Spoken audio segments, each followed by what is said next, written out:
Sabre no numa bapa ho sima edunum pepepe wa Adom TV so na yedem live so ewo Adom 106.3 FM ni nyina ne se ene da yi se dia mamu ya hye na kwa mako enan aban ne mpanimfo wo mo chefa mmahwedwemfo wo mo chefa na eye atemu adwumakuo no so ne chefa no ye to so nan no eye nsentwerefo akwanya atoho edema nsentwerefo se ne Ghana mampani ebedi enkomo sade we etasi na aban we ba de oso ba ne bosuminsi enti afi no ko na wiye no ene da yi a ye December wo so ne to so edunkron ene wa yi esi so ne nsentwerefo a efiri eye nsentwerefi ahodo bi a yiye ene omampani ekwakodi nkomo na Adom TV ene Adom FM esi yenyiwa yipemu kwambia so yebemu hunu de ekoso abankesiem ensem a ahye amanfo akoma so yese de ahye akoma abusuo ena ano eka de susu se wosenkiaye ayenyeye de ekoso abamu a ekire yadwene aye kesere nansi wontan yenhye dante ho ase papa no ene ensentwerefo abobo wo ho ano a kyese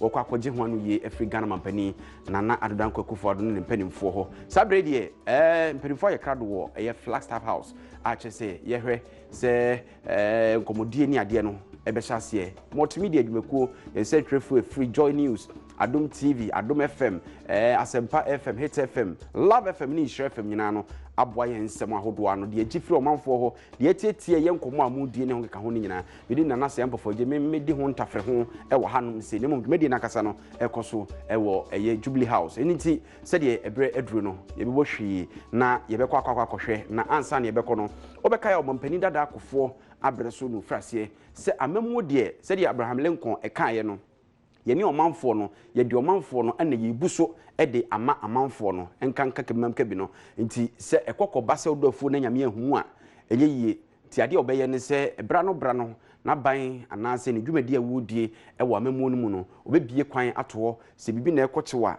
yese obisafo onto kwan na afi so de otwasa no eya no nim se de kirachia na amanfo bisa de wo se edi nkyeremu ba no no de aba se bi kra na ekia so a na wakukyire edi ato ho edi aka na mamu no ho sanse adwene eni ba ko fotipa no na edi so a manfo beka mampani dada awonya ne baby ko Professor John Evans Atamas bae wono so ba beto aso a chese sankomodin kokko so asabre na ko divo antokwa kra mo bi ko bisa senti asem a esi ehuna no yade ne yafa woka se diu fi asem eno no koye nsempi mampani dada John Dramani Mahama so ba wono so be so mo no yo bi a won sentwere entity kakra nti no wono sentwere fontem kitahudie no bayiri mu a chese nkomodie dudu na no ekọ so efa na memo ho na dan kokufo ado enso ba ye ekọ mfie nu enie wo hia nsentwerefo ebe simprenu asemprensa adama wei ene de etoso miensa na se nan a ene aka nefo kakra bi akodi bronyan wo so obiem isi aka kakra bi wo mfie nu wo hyebo bebre wo kansem bebre abra ye bontoa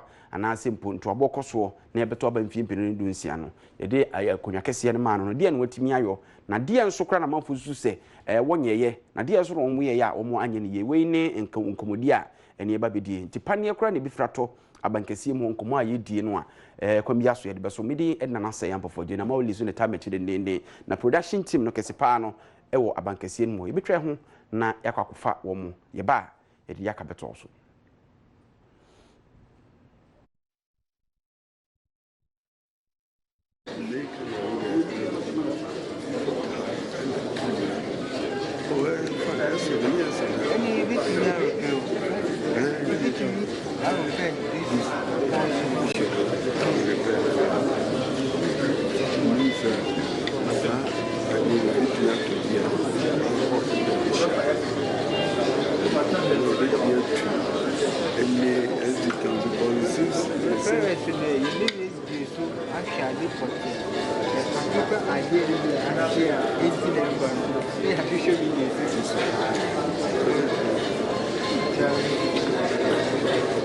Waya krado twen se Ghana mampani na nadan kwakufo ado bebrem na afi oba obeka setia wa bi agese ne so afo hwa ma ne bonsem so se wakonyo ponkroma wono ene ne obe chiame wo se adwumadie ho no so no ede nsem ba ko mienu enioma ensentwerefo ho kwan ne de omu ne ho kwan bredodo a de be ma wono mo ne mpo anu yie a chese ebeba no so obeso mu afa ne ho keka ho nyina oba bibie so kama na mame fa na se ma body line clothing shirt papa shemi ene ahodo bia betimi di bia di bronya betimi atu bia ton ne ho na obenya no despite abusa kese na so akra central abrebia bo se Midina TV so na dum se waso mu denden yetwe homre ba yebebo raba nkesiem na djubadie na hyase e dia ma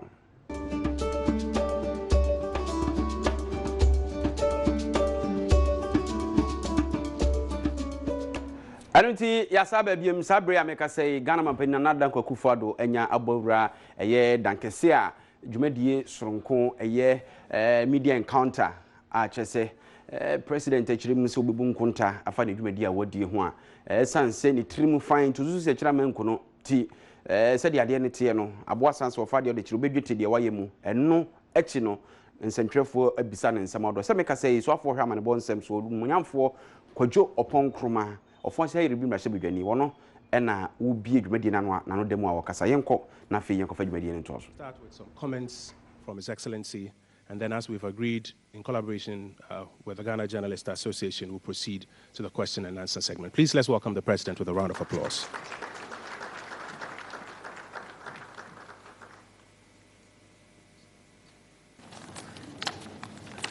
Mr. Vice President, Chief of Staff, Senior Minister, Ministers of State, ladies and gentlemen, fellow Ghanaians. Welcome once again, ladies and gentlemen of the media, to Jubilee House, the seat of our nation's presidency. We almost missed our promised rendezvous of at least 2 press conferences in a year, but we have made it. And as the saying goes, better late than never. We've all been busy.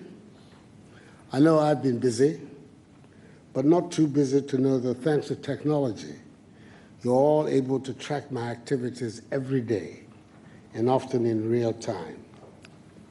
I wonder, therefore, if there's any harm done if we're not able to get around to a formal gathering such as this often. But nonetheless, I'm glad that we're all gathered here, as I intend to hold on to my promise. At this time of the year, I should start by wishing all of you a Merry Christmas and a happy and prosperous New Year. So let us get on to the business of our gathering. I'm happy to report that I have paid a working visit to all 10 regions within the year, as I did in my first year, and plan to do every year of my mandate. I like Jubilee House.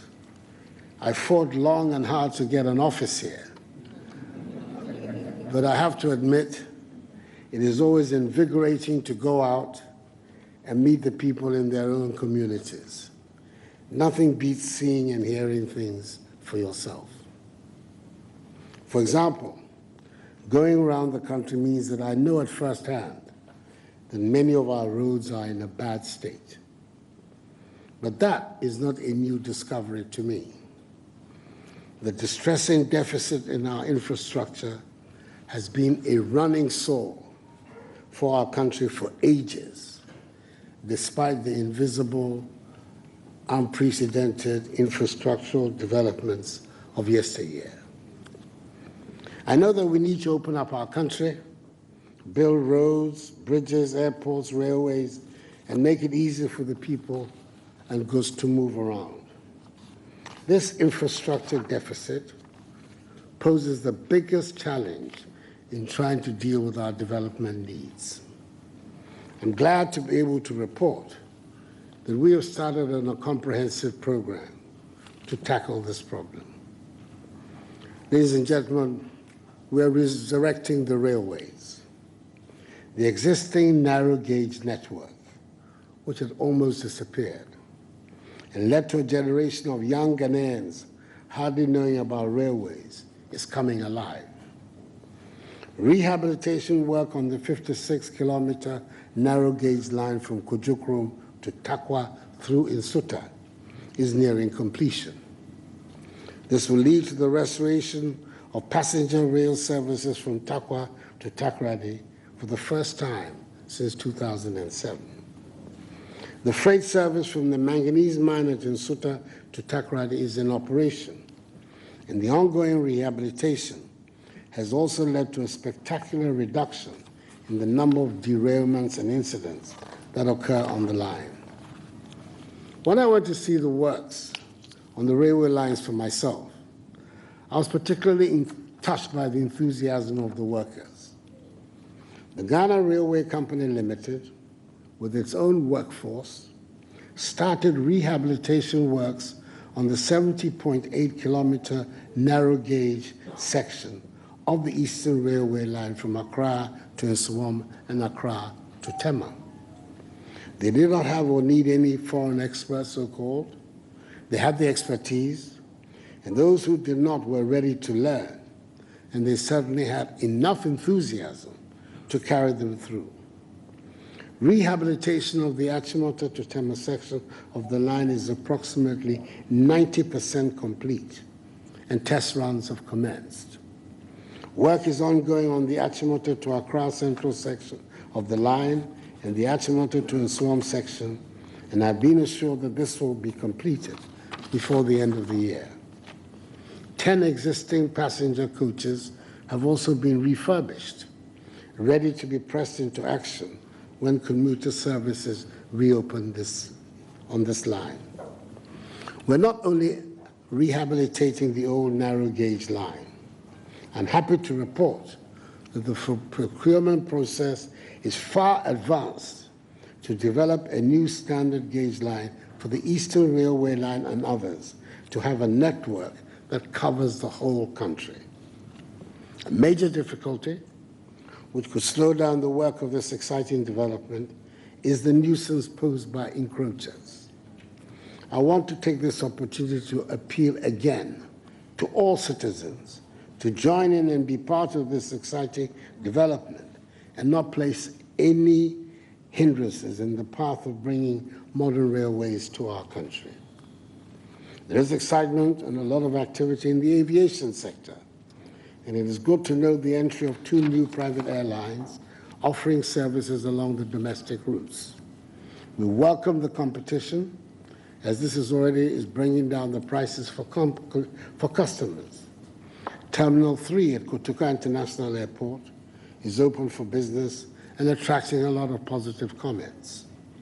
I expect that the managers of this facility will maintain it at the highest standards.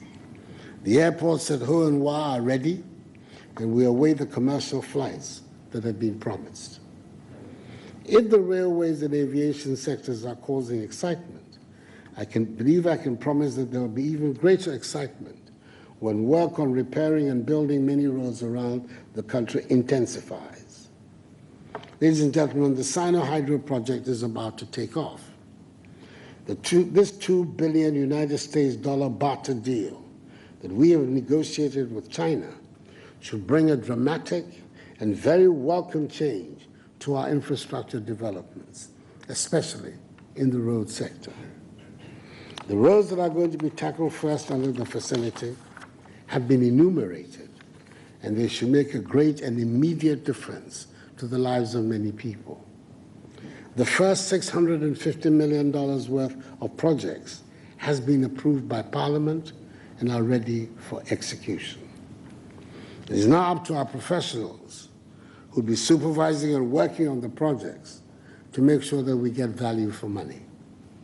I'm aware that there is some anxiety among some people that we might be putting ourselves in a position of too much dependency on China. Ladies and gentlemen, for far too long, the lack of money has hampered our development and dampened our self-confidence. I'm determined that we should use what opportunities there are to raise ourselves out of poverty, but there is no chance that I would ever preside over the loss of Ghana's sovereignty to any foreign country. The settlement of our obligation is through the supply of aluminum products to China. We have resisted any attempt to export the raw material for the settlement. That is why we've established the Ghana Integrated Aluminum Development Corporation, a statutory corporation, to take charge of the development of the full value chain of our bauxite resources. The corporation is ready to begin work. Not only is this an innovative way to undertake our infrastructure development, but it also enables us to establish an industry with a metal, which is described as the metal of the future, and which can be a major catalyst for our industrialization. In the almost 2 years that we've been privileged to run the affairs of our country, everything we have done has been aimed at building a strong economy. A month ago, the Minister for Finance went to Parliament and gave us a candid view of the state of affairs of the economy. He presented a compelling one and one of hope, but because it is clear that now, as a result of our policies, the fundamentals of our economy are in the right place. The foundation has been laid for the rapid growth and development we expect next year and succeeding years.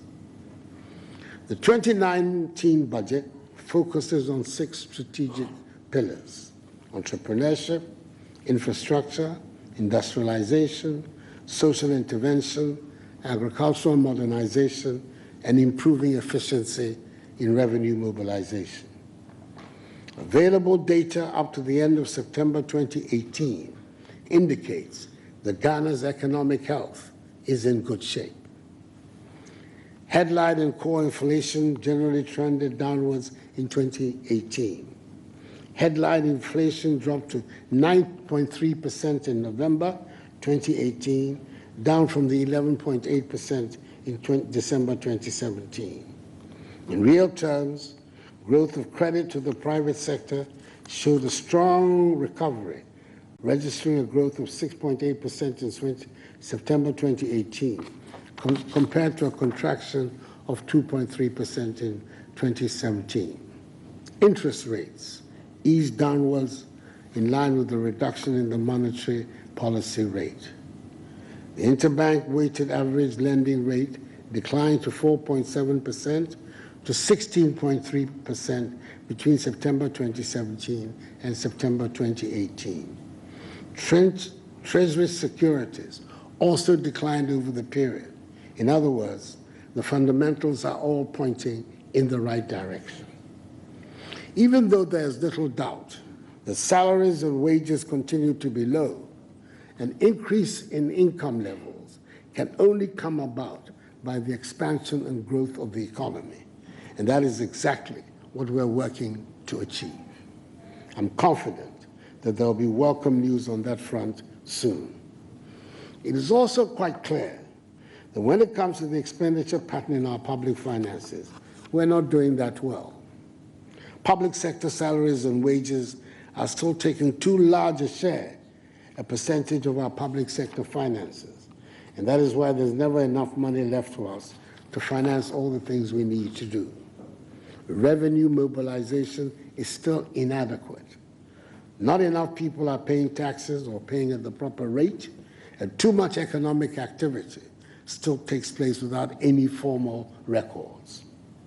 The government has put in place many measures to formalize and modernize our economy.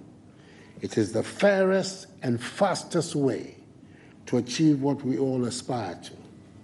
The introduction of the paperless operations at the port, the interoperability of mobile money transactions, the national identity card rollout, e-business registration system, and access to digital financial services are all part of the drive to formalize our economy and enhance its productivity. A critical element is the National Digital Property Addressing System, which aims to generate digital addresses for individuals and commercial properties, and also provide navigation capabilities that helps with the ease of finding location. The system has already attained some milestones. There are 1.2 million registered and verified addresses. The system has also recorded 7,787,899 address searches, 11,000 tagged properties, and 20,000 digital address deliveries. I project that we can find addresses without resort to the second turn on the left after the blue kiosk, and that the banks should be able to lend money to the private sector at much lower rates. Verifiable addresses should come with lower interest rates. Ladies and gentlemen, We expect that the digitization process will help ease the problems that come with our land tenure system, and investors can lease and acquire title to lands without the fear of having to litigate in the courts for years over the same piece of land that had been sold allegedly to many other people. Speaking about lands leads me inexorably to the physical state of our lands and water bodies. Last Friday, that high-minded public servant, the world-acclaimed Ghanaian scientist, Professor Kwabena Frimpong-Boateng, chairperson of the Government Interministerial Committee on Small-Scale Mining, announced the measures that government is undertaking to regularize the mining sector and enforce mining laws. He indicated inter alia the circumstances under which the ban on legitimate small-scale mining has been lifted. Let me reiterate clearly here that the ban on galamsey, i.e. illegal mining, has not been lifted and will not be lifted. Some of our media collaborators in the fight against galamsey have, in response to this statement, expressed their dismay at what they see as the government having lost the will to fight galamsey. The ban on small-scale mining was never intended to be permanent. It was to enable government fashion a policy that will sanitize the sector and ensure that in future, small-scale mining, which has been with us for centuries, will not damage our environment. The measures announced last Friday do exactly that. I cannot and will not give up on the fight to protect our environment. I entreat the media and all well-intentioned Ghanaians to continue to join the fight to protect our lands and water bodies. Ladies and gentlemen, the protection of the environment is uppermost in our considerations as we seek to bring rapid development to the people. 1,000 units of 10-seater water closet institutional toilets with mechanized boreholes are currently under construction around the country, and so are 1,000 community-based limited solar-powered mechanized water systems.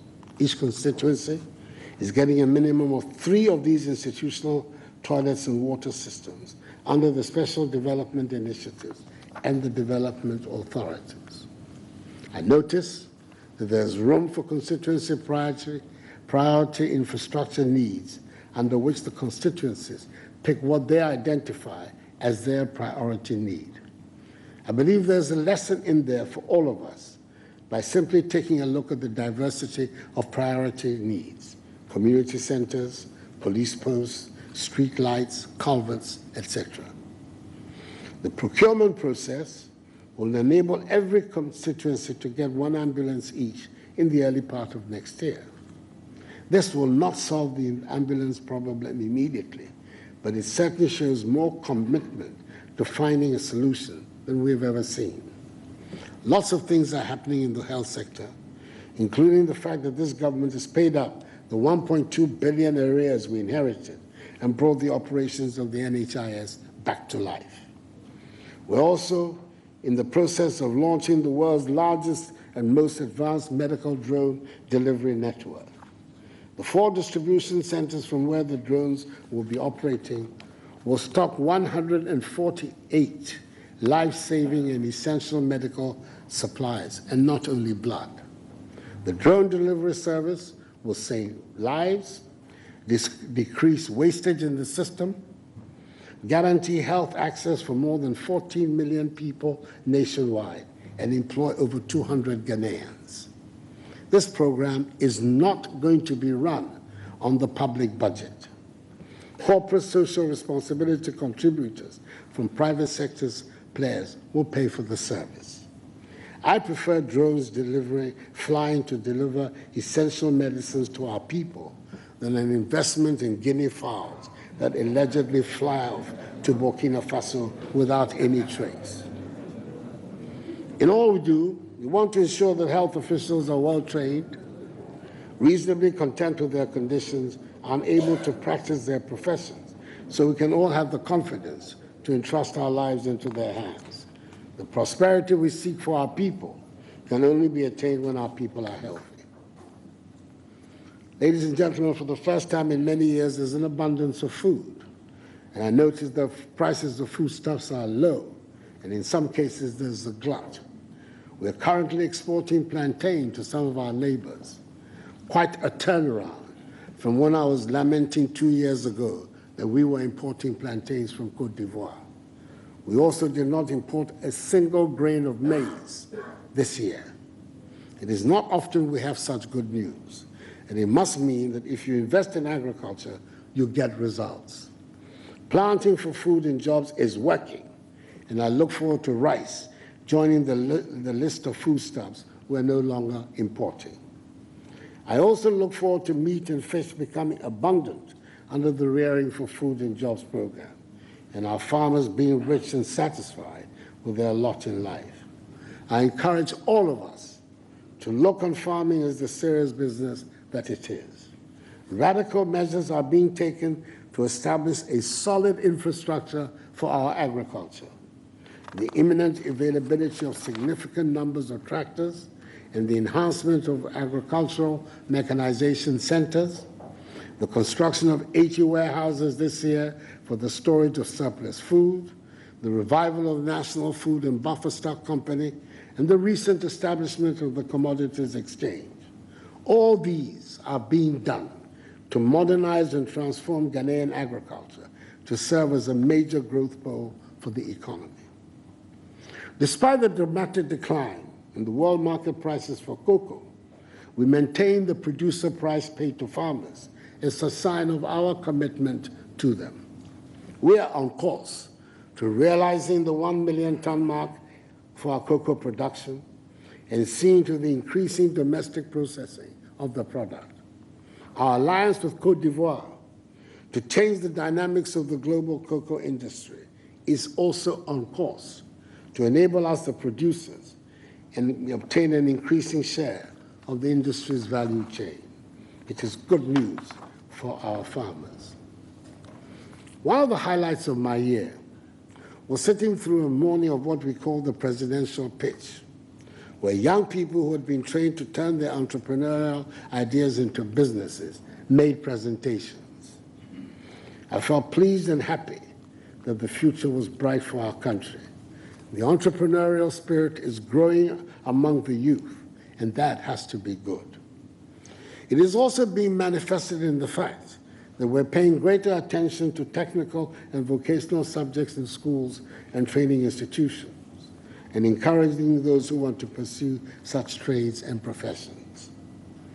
Free SHS gets all the headlines, but I encourage you to look at all the other interesting, dynamic things that are happening in education in our country. Of course, free SHS deserves to get the headlines. We have held our nerves, and Ghanaians have come to accept that every child deserves a secondary education. We have not got enough classrooms or desks or laboratories or computers or dormitories, but children once born cannot wait until we get enough prep colleges and holy childs around the country before they can attend secondary school.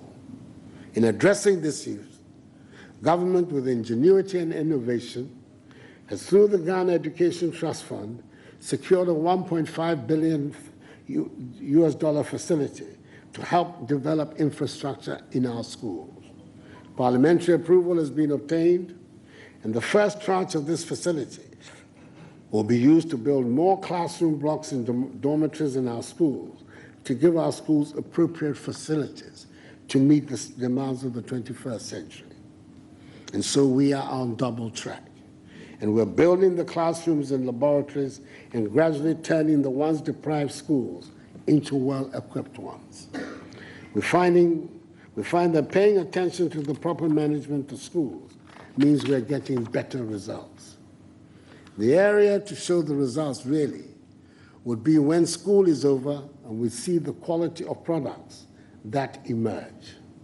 Would we have the literate, numerate, and well-trained workforce that Ghana needs to be able to compete on the world stage? As we've been making our voices heard on the international stage, some countries are beginning to take a chance on us. It is not every day that Volkswagen, Nissan, and Sinotrack offer to build assembly plants in your country round about the same time. We would have to demonstrate through our expertise, our work culture, and attitude that they have taken the right decision. Systematically, we're also rolling out our one district, one factory policy of industrialization. Thus far, 79 projects have been implemented under 1D1F, with another 35 going through credit appraisal by officials in the Ministry of Trade and Industry and the financial institutions that are supporting the program. Under the stimulus package, $237 million United States dollars have been dispersed to 16 companies, with an additional 35 being considered for support. The process of industrialization will be accelerated in the course of 2019. The possible creation of new regions, the first such exercise by democratic constitutional means in our history, has made rapid progress. And in a week's time, voting will take place in the referenda to decide if we should have 6 new regions. I'm grateful to the people who have put in all the hard work to bring us this far. And I trust that the new leadership of the Electoral Commission will pass well their first test of organizing a free, fair, transparent poll. I pray and expect that the voting will go off peacefully. There can be no excuse for any disturbance or violence. The people who seek new regions are not seeking to secede from Ghana. They are Ghanaian citizens who are seeking new administrative structures to guide their lives by a constitutionally sanctioned process within the Ghanaian space. The Supreme Court has unanimously confirmed and validated the propriety of the process. Let us then leave them in peace to have their day and see whether they can satisfy the high constitutional threshold for the creation of new regions.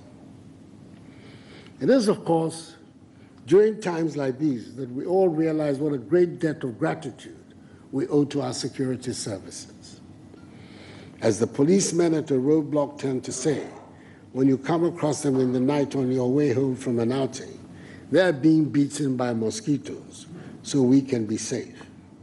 No, I'm not recommending you give money to the policemen, but it is true that they keep us safe. I'm happy that we're gradually being able to give them the tools they require to perform their duties. A few months ago, I presented the police service with 200 new vehicles. The National Fire Service and other agencies are all being stocked. The exercise to recruit 4,000 young people to the police service is on, so that the increased numbers will make their work easier. The Ghana Armed Forces continue to perform their duty of guarding and protecting the integrity of Ghana. They have been in operations Calm Life, Cow Leg, Halt, and Ahojo to maintain law and order. They've also participated in Operation Vanguard to reduce illegal mining and environmental degradation, and Operation Roadstar to construct a 40-acre cattle ranch to accommodate some 8,000 cattle at Wawawase, Afram Plains, as part of the measures to stop the perennial nomadic herdsman menace. Already, 4,000 cattle are enclosed there. A legislative instrument has passed Parliament that has increased the duration of the service years of the other ranks from 25 to 30 years. Construction is going on to deal with the housing needs of our armed forces. This year, as they have done consistently for more than 40 years, the Ghana Armed Forces has contributed about 2,746 men and women to serve in peacekeeping efforts around the world. I'm glad to see that the proactive measures being taken have helped to reduce the incidence of vigilantism associated with members of the ruling party. I'm determined to stamp it out completely, as well as any other sources of vigilantism that may emerge. I've said that I've been busy, and indeed, apart from going around all 10 regions of Ghana, I've also done quite a bit of traveling around the world to continue the marketing of our country abroad and seeing to representation of our nation at important international meetings at the highest level. Quite a number of world leaders have also visited Ghana. The German Chancellor Angela Merkel was here, and so was the French President Emmanuel Macron. So was the Emir of Qatar, His Highness Sheikh Tamim bin Hamad Al Thani, and so was the heir to the British throne, Prince Charles, and his wife, Camilla, the Duchess of Cornwall. And the Managing Director of the International Monetary Fund, Christine Lagarde, has also paid us this week a visit of encouragement. I believe all these interactions help to illuminate the progress we are making in Ghana. Government has increased the funding for the accountability institutions of our state, such as Parliament, the Judiciary, the Office of the Attorney General, SHRAD, and the Auditor General. 2017 witnessed a 12.2% increase in allocations to these 5 institutions over that of 2016.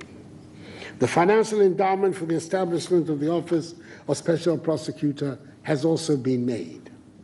I have no doubt that we will hear from the Special Prosecutor when he is ready. The institution of the Office of the Special Prosecutor does not mean that the Office of the Attorney General no longer functions.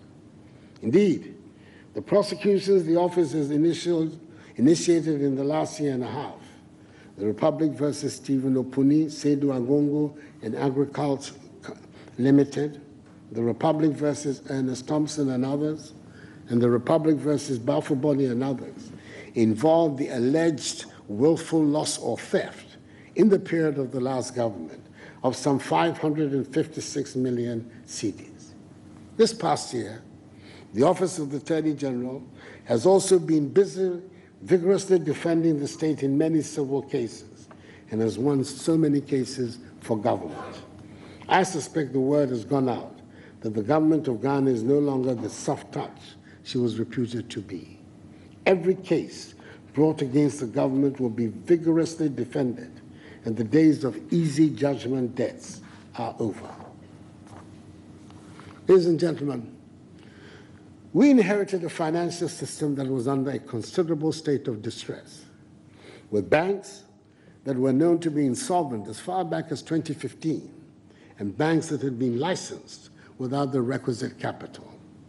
Some of these banks were surviving day to day only by virtue of liquidity support from the Bank of Ghana, with the underlying problems that plague them remaining unresolved. To protect depositors' funds, as well as to prevent contagion from these failed banks to the rest of the financial system, the new administration of the Bank of Ghana took some courageous measures in the public interest to clean up the banking system and to put it on a stronger and more resilient path. There is no doubt that the failure of the 7 banks came at a cost to the Ghanaian taxpayer and staff of the affected banks.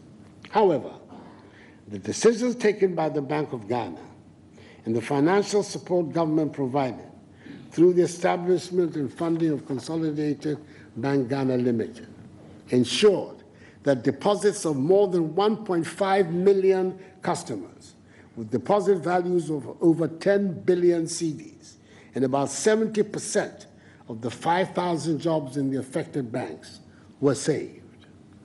This was important to alleviate the severe adverse outcomes that could have occurred. It is important that the cost of these interventions, which were borne by taxpayers, are recovered to the extent possible through recoveries from debtors, shareholders, and related and connected parties who took money from the defunct banks. The receivership processes are ongoing, and the receivers are making great strides in their recovery efforts.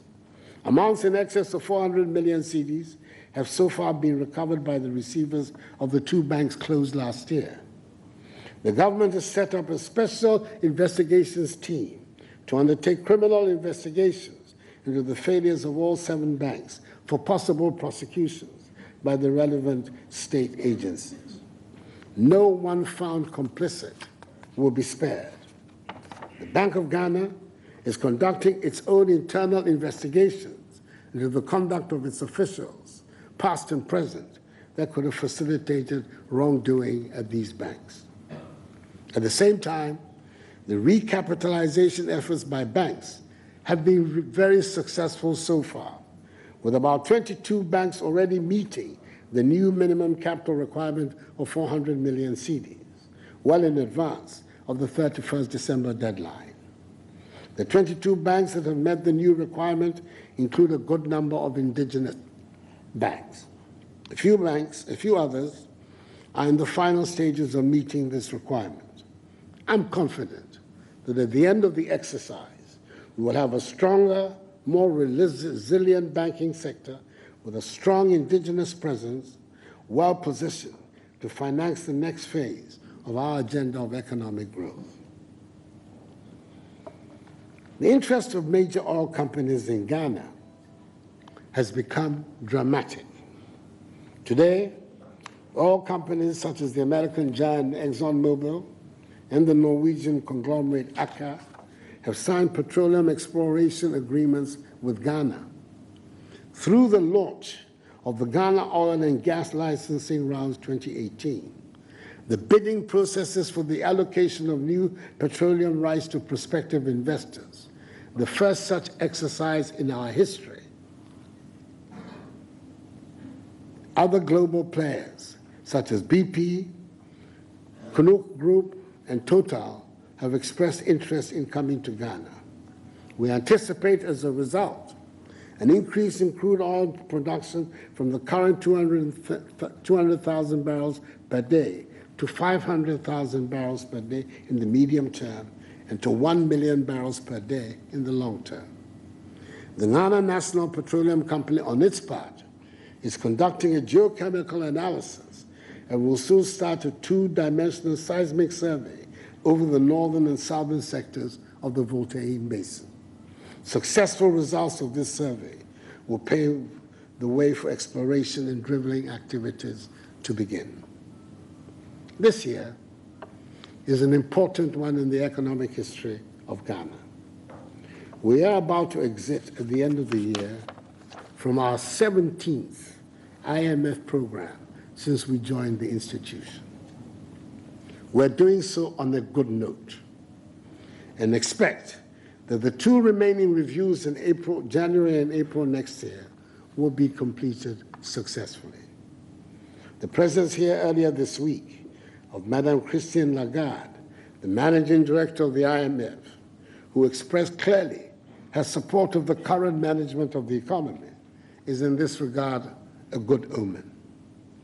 The most important lesson that we must derive from our IMF experience is that we cannot afford any longer any disarray in our public finances, the reason for our demand for IMF assistance. Government will legislate in this meeting of Parliament a fiscal rule that will cap permissible fiscal deficits at a maximum of 5% and a debt-to-GDP ratio of a maximum of 65%.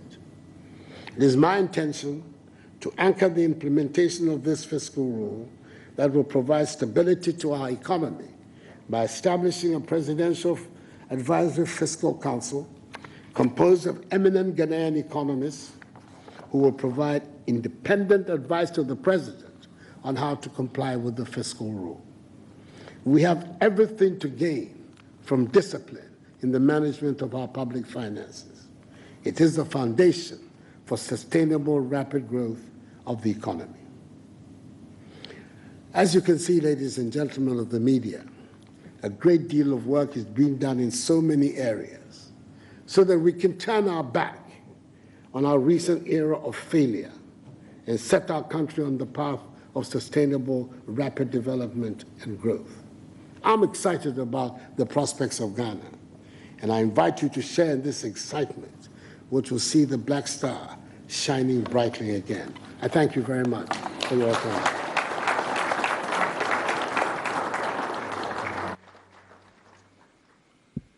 Thank you, Mr. President, for those remarks. We will now proceed to the question and answer segment. Mr. President, ahead of tonight's engagement, we have worked closely with the Ghana Journalists Association that has helped us to invite the journalists who are here this evening. And upon arrival, a number of journalists have indicated areas that they would like to question you or interact with you on. About 15 different areas comprising around 70 potential questioners. And we have shared ground rules. We have shared ground rules that suggest that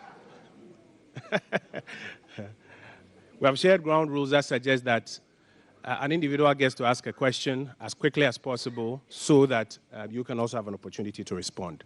So, Mr. President, we have also spread it out so that at least all the areas can be covered. We will start with the economy, and we're going to do about 6 questions on the economy. May I please ask you to come? Yes, sir. Yes, sir. Yes, sir. Yes, sir. We're expecting to wrap this up within an hour. By 7. Yes, sir. An hour, by 7. By 7 p.m., sir. So I'm quickly going to ask you to go to the microphone closest to you. For the economy, we're taking about 6 questions very quickly. Mr. Edward Nyako of GTV, Kwejo Echampong of TV Africa, Mr. Ebo Kwanson of the Chronicle, Mr. Kweku Dero, please rise to the microphones. Mr. Kweku of the Kingdom FM, Mr. Yao Che of Ghanaian Times, Cecil Niobudai Wintum of GBC Radio, and the final person is Pilgrim Boache. Please let's be quick with our questions. Yes, sir. Mr. President, you cut a sword at the Marine Drive, expecting that it's going to help create a lot of jobs. What is the progress report so far? Thank you. Mr. President, you've given us a very glossy picture of the economy. You said the IMF head was here recently, but my knowledge of the IMF is like the owners of football clubs in Europe. The moment they give you the vote of confidence, the next moment you're out. I want to know, how this glossy picture is going to impact on the Ghanaian, because there appears to be a disconnect. We have very good figures in the books, but ordinary Ghanaians are going to Christmas, most of them complaining that there's nothing in their pocket. But as former president of the Sports Writers Association, I just want to rub this in. We have 1 district, 1 factory. What about 1 district, 1 sports stadium? Mr. President, I bring you greetings from the Eastern region. In government quest to mobilize more revenue, how do you ensure that you don't overburden the importers through high import duties, which will trickle down to the ordinary Ghanaian consumer? Thank you. Good evening, Mr. President. My name is Kwejo Echampong. I report for TV Africa. I would want you to give me your assessment performance of your MPs with respect to the Fisheries Ministry. Thank you. Afi, Mr. President. I want to talk about population that will feed into the economy. So you have recently said... Sorry, say it again. You want to do what? Talk about population management. That population into management. The economy. You have recently said that you want us to be like Japan and the Asian tigers. And if we compare their population and ours, if you look at the numbers in terms of children between or below the ages of 15, in Ghana, we are talking about 40% of our population. And out of this, we are aware that this is not the force within we can derive so much in terms of labor. So I want to ask, what exactly are you going to do? What radical measures you're going to put in place to make sure that as we open our markets, the Nissans, the Volkswagens, as they come in, we have quality human capital that can turn our fortunes around? Thank you. Thank you.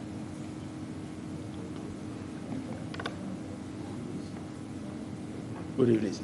Mr. President, in the past 2 years, all the economic indicators have been pointing towards the right direction, and you said it yourself. But as my senior colleague said, people still don't feel it in their pocket. What is the missing link? And in the next 2 years, what are we going to see? Thank you.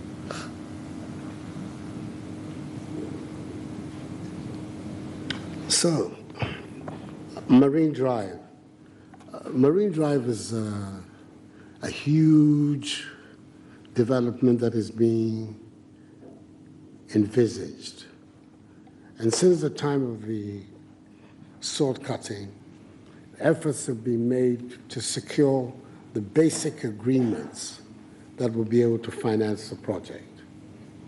Fortunately for us, the anchor tenant of the Marine Drive project has now been finally established.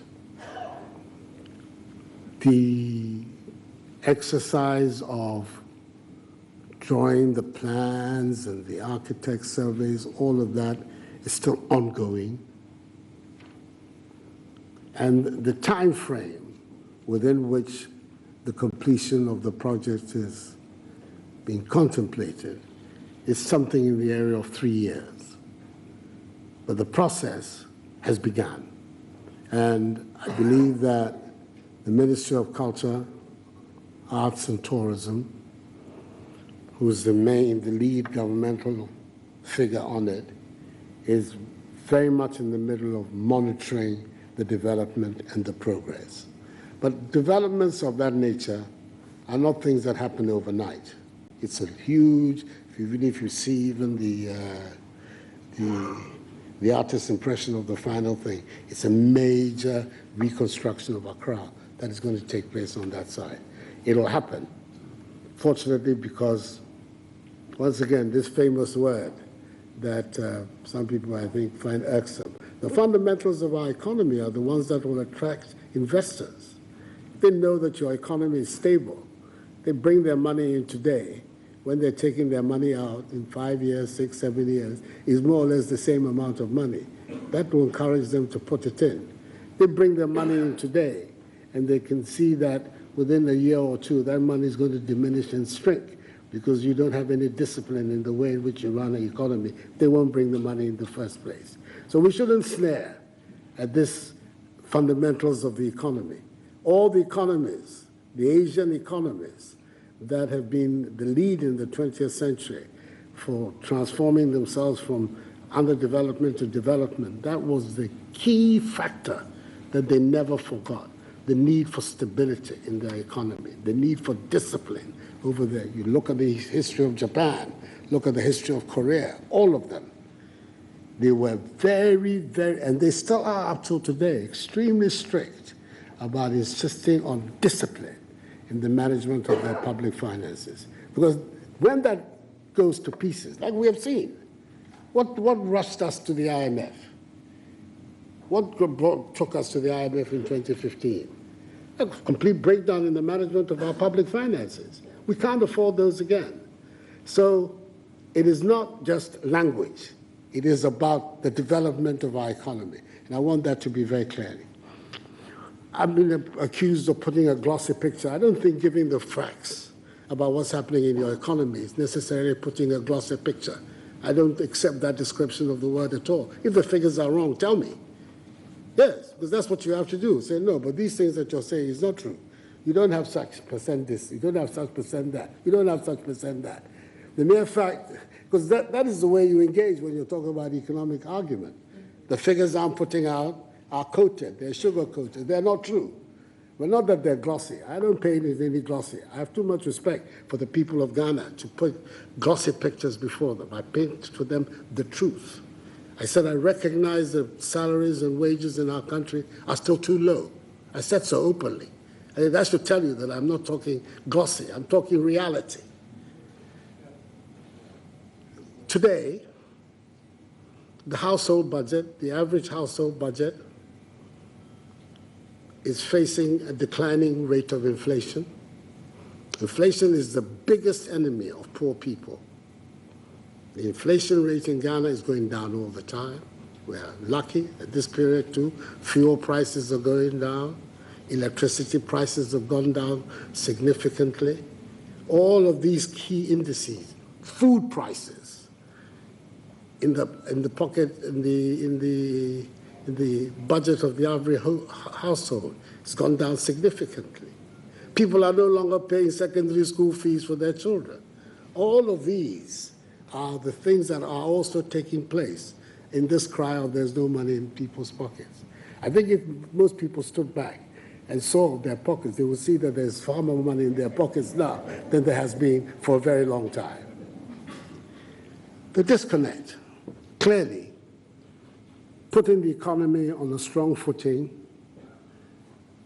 attracting the investments, and then waiting for that to impact on the standard of living and on income levels, there is always a lag.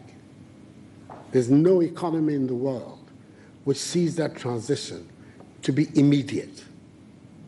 There's always a lag between the measures that are put in place to strengthen the economy and the translation of those measures into appreciable increases in wage levels and income levels. I'm very confident that if we hold firm, that translation in Ghana will occur. I don't think that there's a disconnect that is inexplicable. It's a disconnect that is very, very normal. But it will happen. I have no doubt in my mind about it. Already, as I say, I'm sure some of you, the figures that are put out, when you look at it, you must be pinching yourself a little. Those of you who have young children, you're not paying school fees anymore. Or the monies are being spent on other things. I hope not. That the people in the house are still the most important people, not people outside. Right, I don't know. Some people may want to.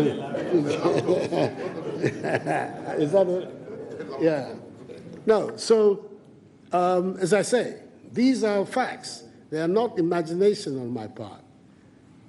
Fuel prices, inflation, electricity prices, school fees, all of these indices we are giving more and more relief to the people of Ghana in the measures that we're taking. And I'm very, very confident that very soon the translation of that will happen.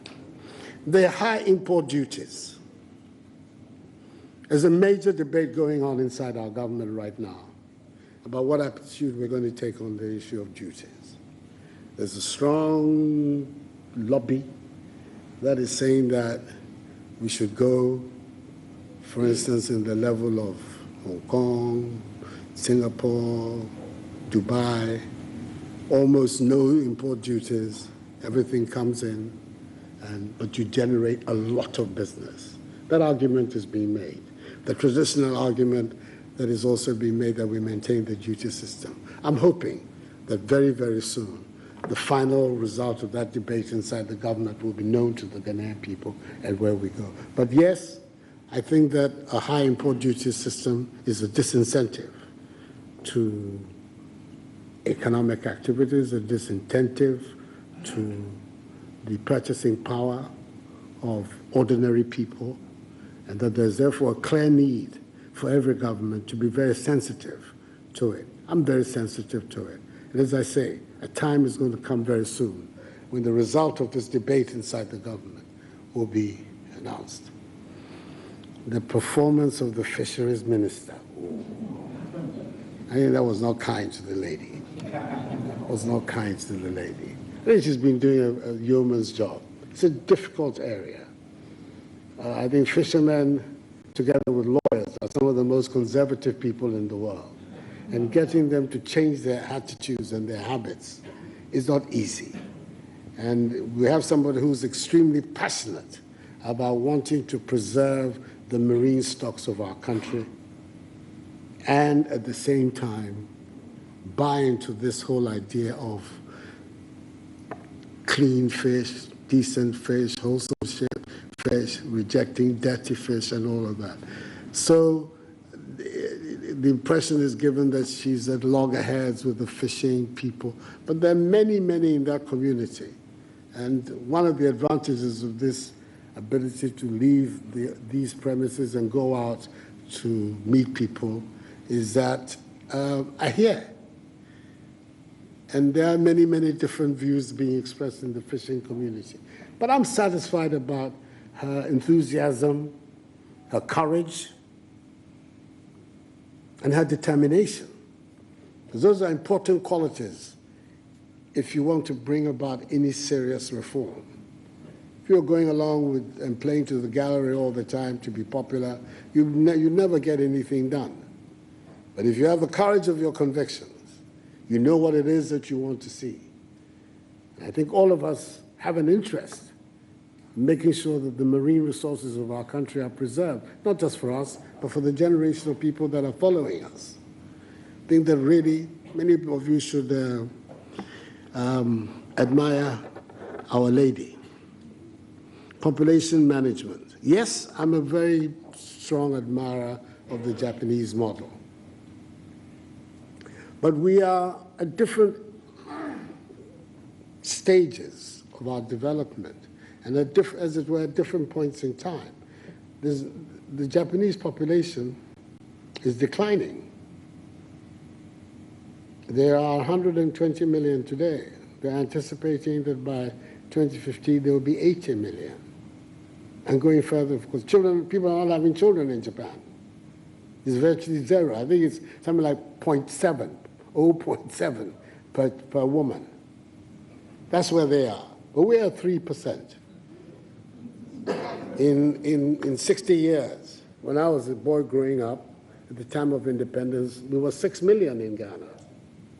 Accra, here, believe it or not, was a city of 250,000 people. Today is 6 million, 60 years later. And we are 30 million, 5 times. So that's a very important variable in the equation. But at the same time, the process of modernization, making sure that our women are going to school, the young girls go to school, that's a key factor. More important factor in controlling population growth than probably any other. The fact that young girls are not having children at the age of 15, but are in school at the age of 15, and maintain in school until 18 at the very least. You're postponing their whole process of childbearing. So that's a key factor. And we are all in agreement that we want to make sure that all our people, men and women, and especially these Ghanaian girls who are so bright, every time they compete with us, they're beating us hollow. You hear all the results that go through the schools and the universities and everything. We want as many of them inside the mix as possible. It'll be, over a period of time, an important contribution to slowing down the population in our country. There are other measures that we have to contemplate, because clearly a runaway situation on the continent, and to that extent, we're not particularly different from what the rest is happening on the continent. It is being proposed that by 2050, we'll be 2 billion people. Will be 1 in 4 people in the world will be African. That's how huge the demographic profile of our continent is going to be. So the policies that we make have to take into account. One of the reasons why I'm desperate for this economic takeoff from Ghana is that the young people, our population, the median age is 19 years, 5 months. Can you imagine? That's the median age of the 30 million people of Ghana. It's 19 years, 5 months. We've got to create opportunities for this young population to be able to make it and survive, so that they can abandon all of this desperate search for green pastures ahead. And that requires that we manage this economy in a strong and dynamic way, grow it quickly, expand it, and let's create jobs. And that will be the contribution that we can make to our population issue. As you modernize, people are at work, people are in school. It forces its own dynamic on birth population growth. Now, everybody knows that when I hear that it's the period of the doomsday, there are a lot of children.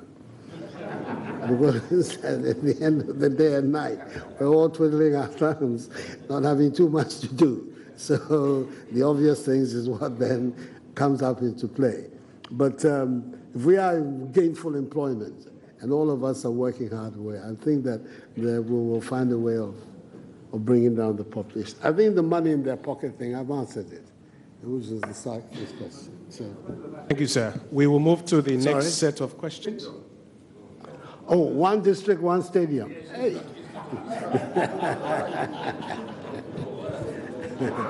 We're even having a problem with one per region. I don't want to make a promise. I think it's a good idea. I certainly think it's a good idea. One stadium, one modern stadium per region, I think is a very good idea. Yeah. Well, all right. Mr. President, thank you. We will move through the next set of about 6 questions. The next is health. And then, so we'll do health, education, infrastructure, sports, and creative arts. I have Mr. Bismarck Brown for health. He's registered for health. Please step up to the microphone. But, Minister, I have all of these very able people here. At some stage, I'll call upon them also to help me out. I hope nobody will object to that. Very well, sir. Okay. I have Mr. Kwejoe Champon from TV Africa. He has a question in agriculture. In health or agriculture? There's a question in health here. There's another question in agriculture. So, Mr. Kwejoe Champon of TV Africa, please join us. Let's rise up to the microphones very quickly. We have Kwame Adinkre, Busia FM, has got a question on infrastructure. So please rise up to the microphones and let's take your questions.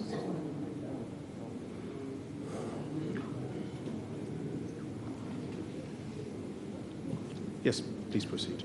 Merry Christmas, Mr. President. Thank you. The same to you. Thank you, sir.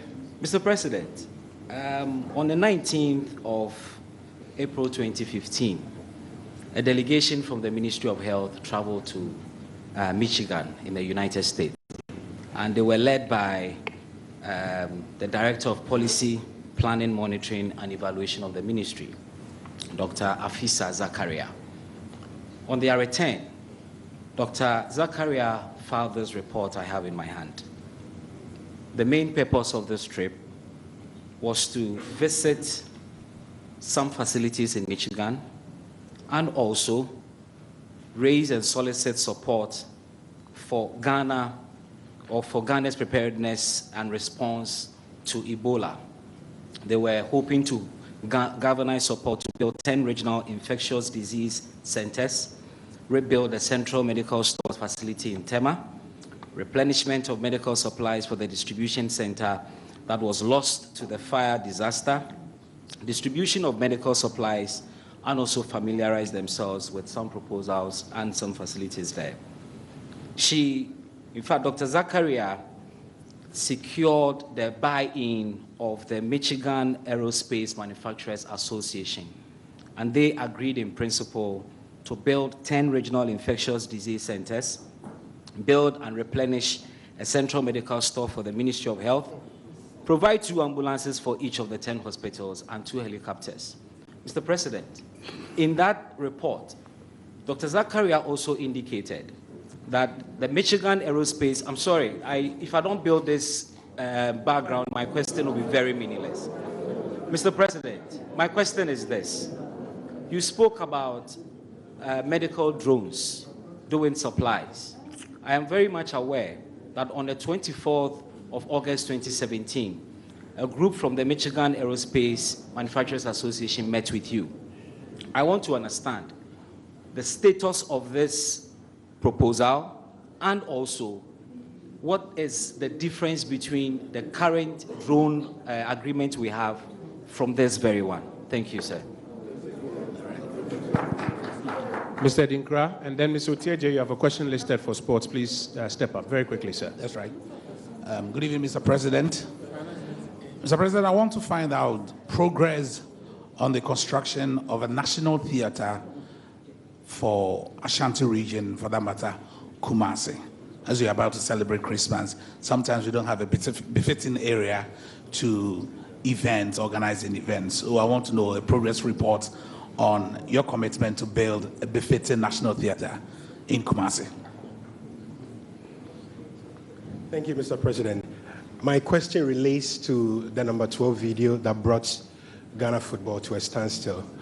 I'm just wondering your core lessons from that episode and how you think going forward the relationship between the Football Association and government should be, because if there was anything from that episode, it was just sometimes the nature of it and how it affects everybody. So what for you were the core lessons from it, and how you intend to build a relationship between the next Football Association when elections are held and government? Thank you.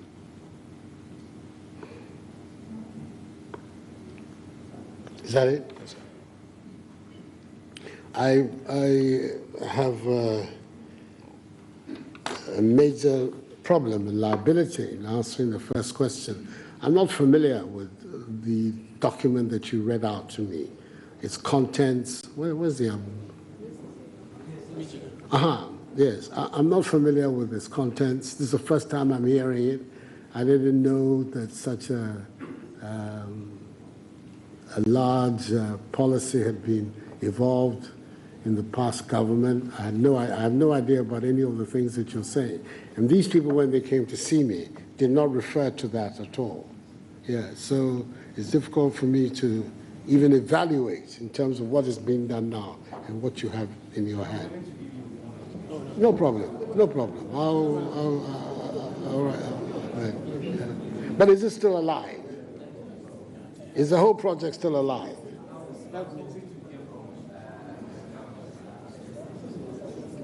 I wouldn't know whether it has been brought to the... Is he here? Is he here? Azuma, uni baby, uni mo baby. Uni mo baby.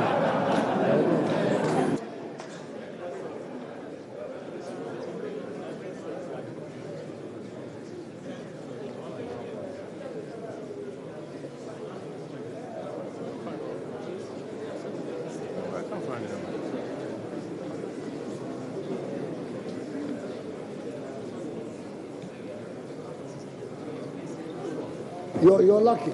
The minister knows something about what you're saying. Thank you, Mr. President. I actually haven't seen that extensive document in the ministry yet, but I know about the group, a number of Ghanaians. They engaged me. I booked an appointment with His Excellency, the President. The people they said were coming included Bill Gates and the Managing Director of Aerospace. When they came, there were about 7 Ghanaians and 1 American who was neither the MD for aerospace nor Bill Gates. I got a bit disillusioned. When I went back, they also went away. Then they sent messages that they wanted to come to do sword cutting. And I told them that if they haven't demonstrated evidence of source of funding, I cannot lead them to deceive the people of this country. So they fizzled out, and I haven't heard from them again. Thank you, Mr. President.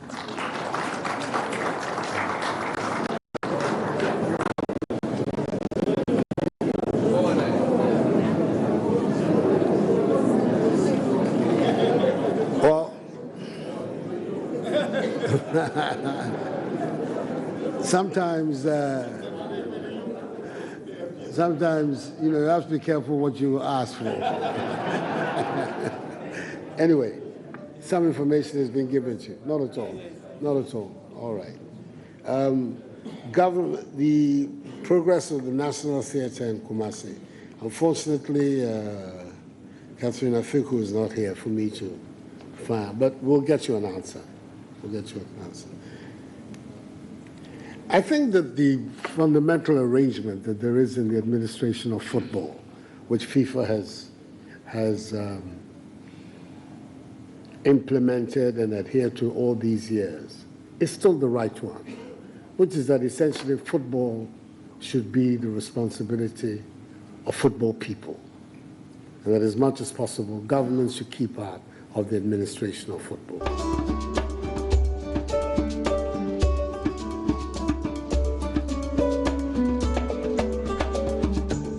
Football, this is about football. Because in that principle, you can do that compartmentalization on all aspects of the society's activities. That, oh, this is such and such a thing, so therefore, no. If the law, the maintenance of law and order, the respect for our laws, it's in the compliance with, the enforcement of them, that is squarely the responsibility of government. And if that responsibility is not in any way diminished because it is in a particular area which is supposed to be a preserve of a particular group of people or a particular, and that is not a lesson that this matter taught me. This is a lesson, this is a matter that I've always understood. What I'm hoping for out of what has happened is that through this normalization committee, the government and FIFA worked out together to establish a new beginning in Ghanaian football administration is going to be started, because the process is there for them to make a new constitution and to begin at the beginning and put in a structure that hopefully will prevent the kind of things that we have seen in the past. That is my hope, and I think it should be the hope of all of us, that this game that we all adore, there's nobody in this country who loves football more than me. I'll say that as a matter of record. There's nobody in Ghana who loves football more than me. Anyone who knows me tells me I'm a fanatic.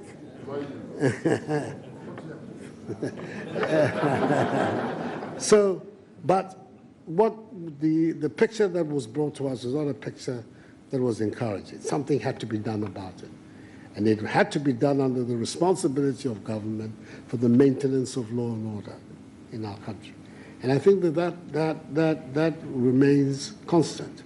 As I say, I'm hoping the people who have been put on this normalization committee, certainly from what I know of all of them, these are very upright, straightforward, intelligent, capable Ghanaians.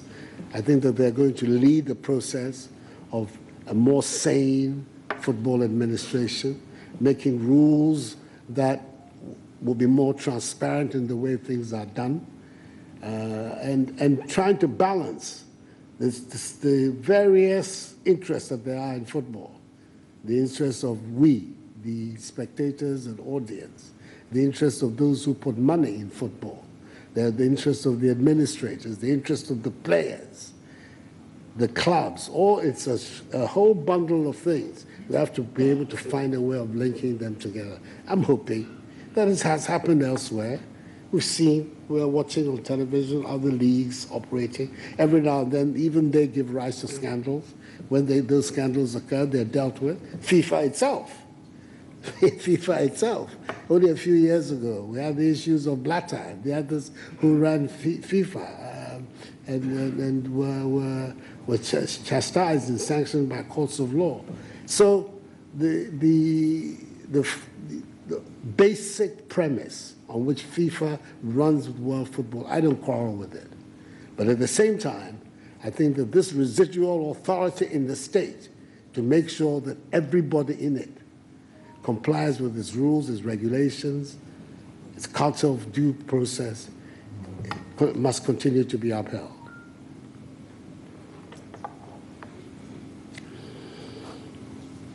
Mr. President, I want to invite Mr. Wilberforce Sassari, who has a question on energy. On security, Abdul Hanan from Marhaba FM has a question. Mr. Gordon Asarbidi from the New Crusading Guide has a question on education. Mr. Donald Dapate has a question on politics and governance. Mr. Charles Techibwedu has a question on international relations. Can we stop there? Can we just stop there? That would be the 7 o'clock, especially Charles Techibwedu, who's my good friend. Let's stop with Charles Techibwedu. Please step up to the microphone. Please step up to the microphone. Let's stop with Charles Techibwedu. it'll be... Let's step up to the microphone, gentlemen. Good evening, Mr. President. My question is, in 2015, the Central Medical Stores in Tema was raised down by fire. Ghana lost over $8 million worth of medicine. National Security had an investigation and officials were indicted. Last they were told the investigation is ongoing. What is the current status of that investigation, Mr. President? Really? Yeah. Investigation into the terrorist is still outstanding? Yes, please.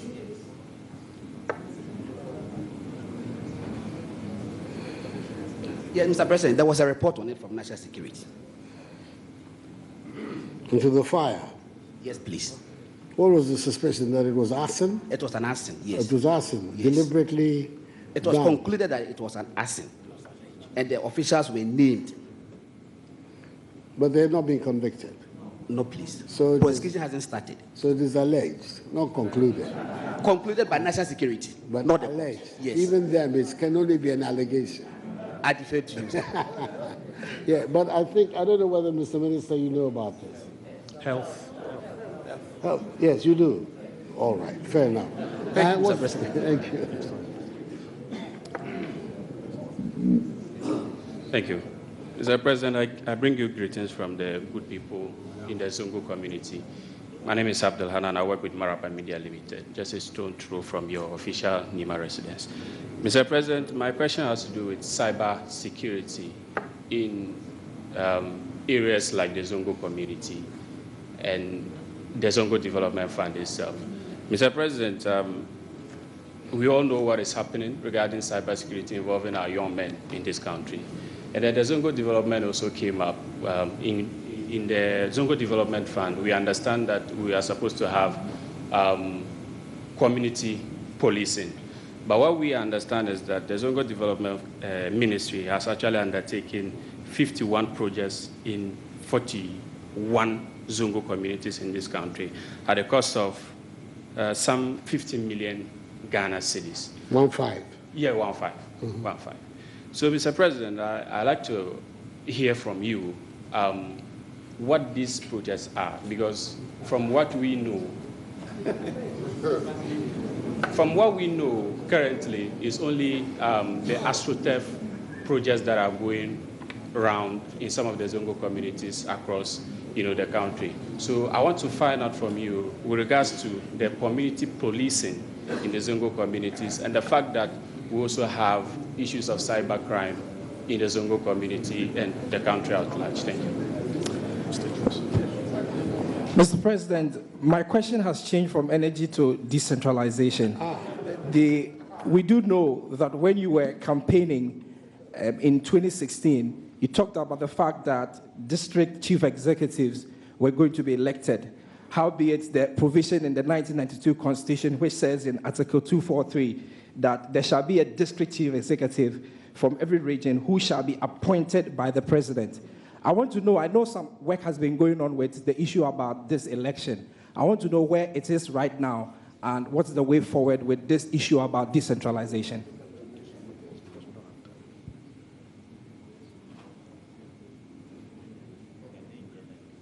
I think that's a final question. Oh, Charles Borden. So step behind the microphone. Oh, he's here. Mr. President, good evening. My name is Donald from Daily Graphic. Sir, in your bid to establish a mission in Oslo, there has been some controversy. I want to find out if your government has committed any resources in purchasing any building. If yes, how much? And I also want to find out from you if you also agree to what the opposition is saying, that there should be an independent inquiry into what they claim might have happened. Thank you, sir. My name is Charles Techibuodo. I write for the Daily Guide newspaper. Mine is a simple one. Mr. President, we know some of your major policy initiatives have come under attacks from policy think tanks and the opposition political parties. Would you consider revising some of these policy initiatives, including the free SHS? Thank you very much. Thank you.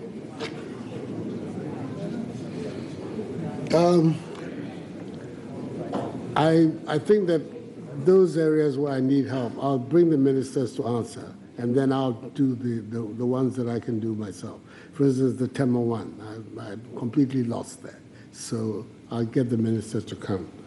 As far as the number of projects in the Zongo community, the minister is also here. He'll come and give us an idea.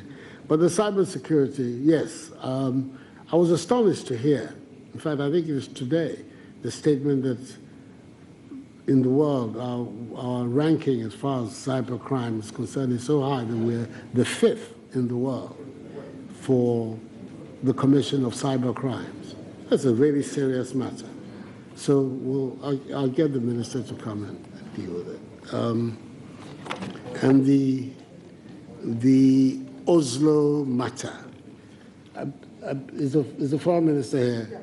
She would not allow me to answer that question. So I'll get her to come and answer. But in a minute, madam, in a minute, yeah. So, Health, Minister, please. The outcome of the investigation into the fire at Tema.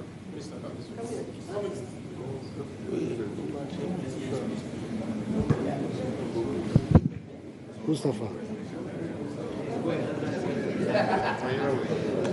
Excellency, that is correct. The Central America source was meant down. There was a report that I encountered when I joined the ministry. National Security Report, Fire Service Report. The National Security Report was what actually said ASI. But unfortunately for this nation, despite the fact that they have said ASI, they still indicated that there should be a forensic audit. And technically, if you go to court, any good lawyer will tell you the investigation is not complete. The Auditor General has actually taken the report. He has gone ahead to procure a forensic auditor, paid for by DFID. The report last 2 weeks, he told me, had been sent to the Attorney General's office for review, and we are waiting for that outcome. When did that happen? 2 weeks ago. That is about 3 weeks now. 3 weeks. From the the Auditor General. He actually commissioned a forensic auditor, and the work had been done. So when I actually visited the site, I couldn't find out after 2015 how we could even do a very successful forensic audit. Because 3 days after the fire incident, they cleared all debris, everything away, and it is like the type of football park we were playing football when we were young, no grass. So there was no evidence actually there. So they actually tried to cover well, anyway, and they are working on some it. kind of inquiry report yes, has been, and is now with the Attorney General. Yes, so sir. we'll hear from her in due course. Okay? All right. Mr. Minister, these projects of yours, what are they? What are they about in the Zongo communities? Okay, thank you, Mr. President. The 15 million CDs that he's talking about, we have expended that. That also includes payment to the 3,000 Arabic teachers that you recruited to help teach in our Islamic schools across Zongo communities in our country. It includes the green parks, the astroturfs that you are talking about. We're also rehabilitating a number of Islamic schools in our various Zongo communities. We've also sunk boreholes and wells and so on in Zongo communities that don't have water. There is a major drain in Asawasi, in Kumasi, which is a major Zongo community. They call it the Pelele stream. And it used to flood and so on. Under the Zongo Development Fund, we drained the place, and now we've been able to get rid of the flooding and so on. Now, with regards to the cyber, Mr. President, what we have done... Before that, the community policing. We don't have any program to do community policing independent of what the police service has and what the YEA have. What we have done is to ask the YEA and the Ghana Police Service to increase security for us in our Zongo communities, because it's part of your vision under your Economic and Social Development Program 2017 to 2024, that you say that security in our Zongo communities is your prime concern. But ours is to liaise with the existing agencies that are responsible for that matter to help us to police the place. Okay. Now, with regard to the cyber crime in Zongo communities, we have signed an agreement with an NGO called Initiative for Youth Development, which is a NIMA-based Zongo young, NGO, which is training for the start 200 of these young men in our Zongo communities in what we call the Zongo Coders program. And we are training them, Mr. President, to identify problems and challenges in our Zongo communities and to develop software application to resolve those challenges. The idea is to channel their energies from sitting behind a computer and engaging in what is popularly called Sakawa and so on, and redirect this energy towards productive courses and to engineer their mind to use that technology to resolve problems in our Zongo community. We intend to do 1,000 by the end of 2020, Mr. President. Well done. Thank you, Minister. I think that's a good response to your question. I see the Minister for Communications, I suspect, wants to add something on the whole cyber matter. So she's here. Thank you, Mr. President. Just to briefly reiterate the fact that we all need to be educated on safer cyber hygienic practices. And that's what the ministry does with the awareness creation programs that it holds. We do need to channel the energies of those who are tech savvy into more productive uses of those energies, and we can do that. And that's exactly what the Minister for Zongo Affairs is indicating that they're doing. But all of us need to know how to navigate the web and cyberspace in a more secure and safe manner. And the ministry will continue to incorporate sensitization, awareness creation into many of its projects. We're also building a cybersecurity center and a cyber academy. Hopefully this year or in the coming year, we'll be able, in collaboration with the Minister for Education, set one up at the Government Secretarial School, in addition to building the National Cybersecurity Center. So we're on course. And Ghana isn't doing too badly in the ranks of those who have prioritized cybersecurity as part of building their digital economies. Thank you. Okay, thank you very much. Madam, Oslo. Thank you. Thank you, Mr. President. Mr. President, I'd like to assure the gentleman that we have not expended any money on Oslo, on the proposed property. Indeed, it is not the Ministry of Foreign Affairs that will disburse the money. It's the Ministry for Finance, because the Société Générale loan, from which any purchases for properties will come from, is disbursed by the Ministry of Finance. And I can assure you that we have not even gone to PPA, because it is necessary, as part of the laid down procedures, for us to take the proposed or the potential property to PPA. Apart from that, we have our benchmarks that we follow, which also means that we would send engineers to the property to make sure that structurally the property is sound. Apart from that, we in the last purchase that we did, which is for Toronto, we started doing a value for money where KPMG visits the place and goes through all the documents that have been provided, authenticates them, and before they come with a report. So we are nowhere near where we will advise or request Ministry of Finance to disburse any money to the seller. Thank you. So we haven't done any such thing. Not yet.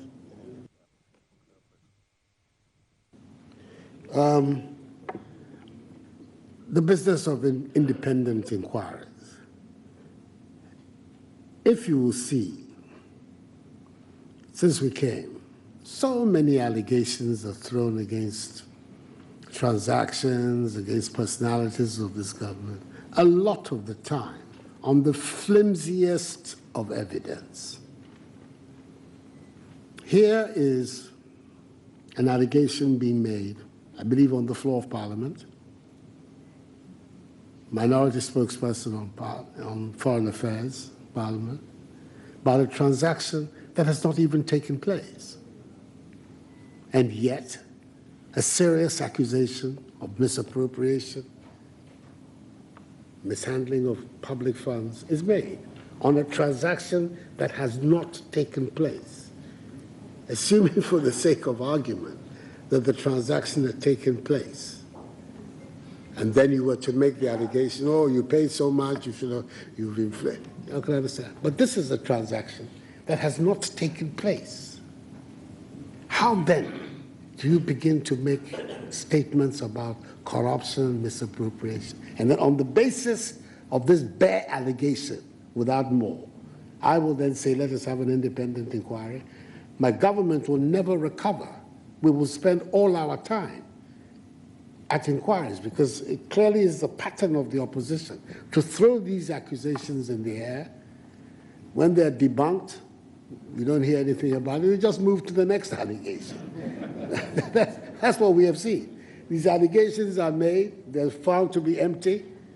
There's not so much a word as, oh, okay, we're sorry about that. No, we just move on and fabricate the next one, and it'll go on. And it's going to get worse. 2019, a year to the election of these people who are so desperate, it's going to get worse. The fabrications will continue and continue. I think that for us, for a government, a president, to say he's going to acquiesce for an inquiry, you need to have some base that raises what the lawyers call some kind of prima facie case. Then in that case, I think the president is duty-bound to say, yes, let this matter be investigated. But when you have allegations that are so empty of substance, and then you say that merely because it has been raised, you therefore have to have an independent inquiry. I know that it will be in the interest of some people to make sure that we don't work, and we just get ourselves entangled in all of these red herrings and everything. So before you know it, 2020 is they say, these characters, they came and said this and this to you. They have not even been able to do this. I'm not going to buy that. And I'm not going to do that. We're going to stay focused.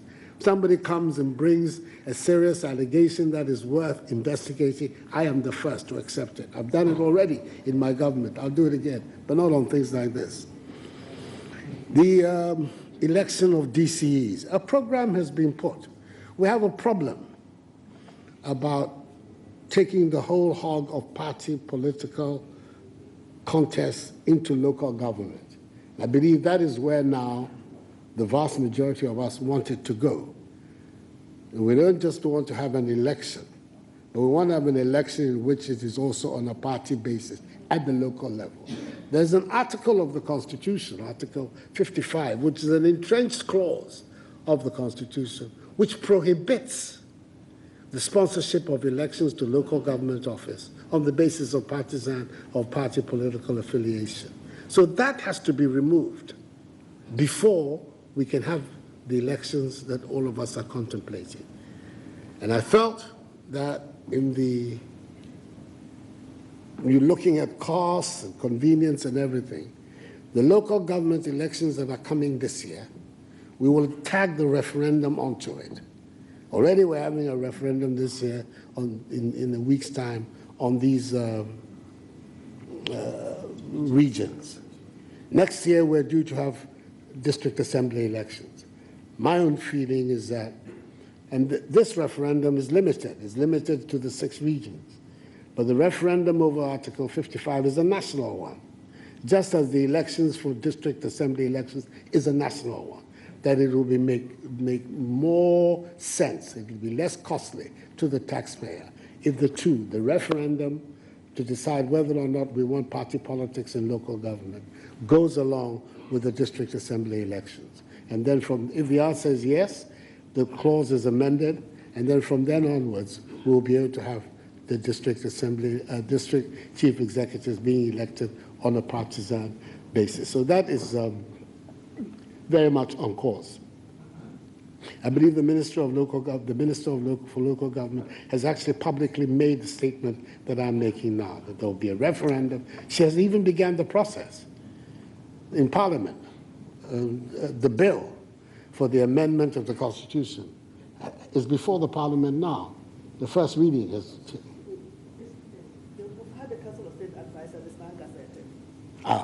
So the whole process has begun. The first reading in Parliament for the advice of the Council of State, and then the gazetting, and then it'll come back, I think, for a second reading. Is it? No, it'll then go to a referendum. Go for the first reading and then to referendum. There's the referendum. Before then, we have it. So the process has begun. So I'm being very scrupulous about my commitments. There's some people, they don't want to realize it. They say I'm failing in all my commitments. But one by one, I'm fulfilling all of them. What about the attacks by the think tanks and the opposition on policies?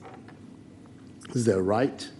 This is what we have all fought for a long time, an open society that allows everybody to express their views on government policy and develop alternative views, support, as the case may be.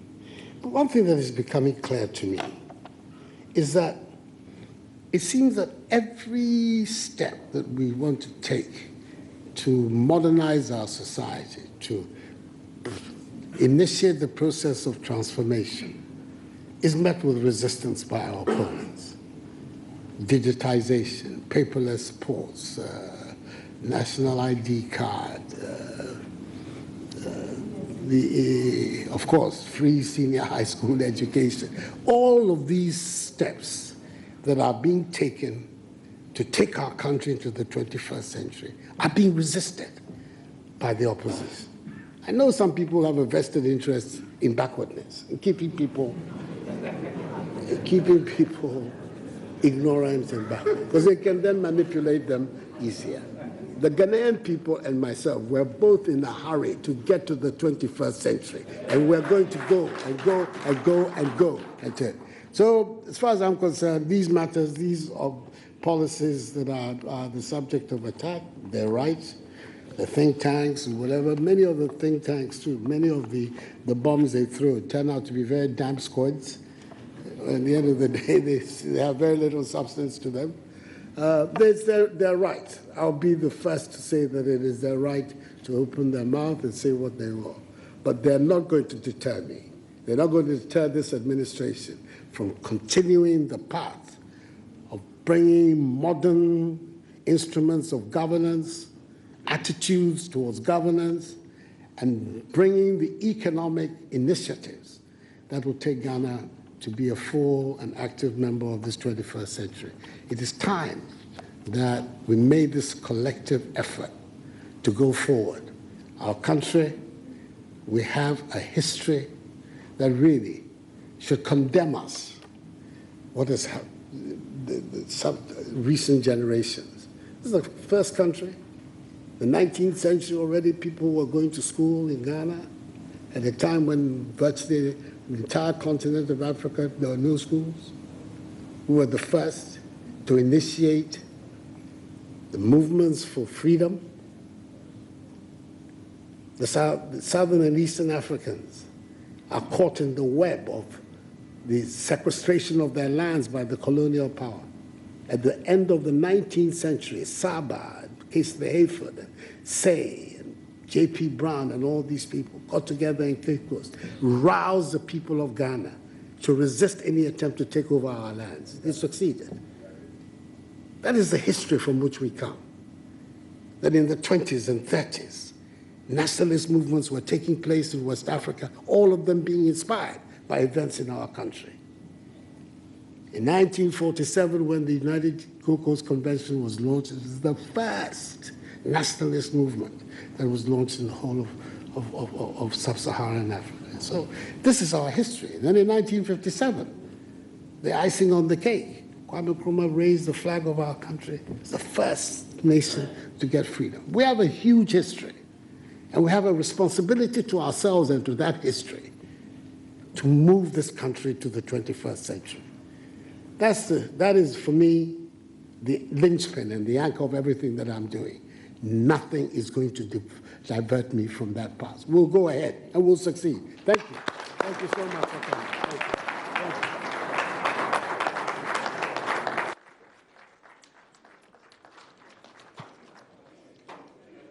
Mr. President, we thank you for your time and for taking these questions. I want to invite the Honorable Deputy Minister for Information, Payo Senam Hajide, to say our proper thanks, and then we'll take a closing prayer and the national anthem and depart. Thank you very much, Honorable Minister. We are grateful to God Almighty for how far He has brought this country. Without a doubt, the good Lord has given us a leader and a leadership that is engaged in emancipating this country from the legacy burden and legacy servitude that was inherited and is leading us towards the promised land. Mr. President, the people of Ghana are grateful to you for keeping your commitment of keeping them in the governance process, running a transparent and open administration, and by allowing them to engage with you through the people of the media. And this is the second time within 1 year, apart from your several interactions across the various regions, that you have engaged with the people of Ghana through the media. The people are grateful, Your Excellency.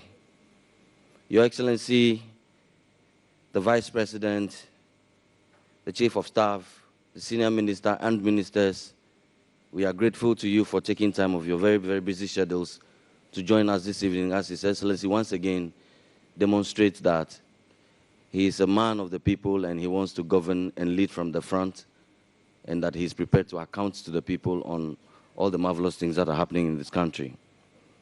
We are grateful to the Ghana Journalists Association, the leadership, President Afemoni and your group. We are grateful for your partnership. We are grateful to Giba and Primpag for your partnership and collaboration with the ministry and with the Communications Directorate to put this together. The invitations were coordinated by you. You helped us to design the ground rules that we applied here today. We are grateful to our stakeholders. Ladies and gentlemen of the media, we are very, very grateful to you. It is through you and with you that we carry this country along with us. All the good things that are happening in this country, we expect that through you, the people of Ghana will come along with us and they will understand that change is actually happening. We are grateful to the general citizenry, the good people of Ghana, for taking time off. We are aware, and our social media handles are indicating it to us, that several millions of the Ghanaian people, Your Excellency, took time off to listen to you and to watch you. We are grateful to the people of Ghana for joining us in this exercise. Ladies and gentlemen, we are grateful to everybody. God bless you and God bless the homeland. Thank you. I want to invite Alhaji Gomda to say a Muslim prayer for us as we close, and then we'll take the national anthem and depart. Shall we please rise?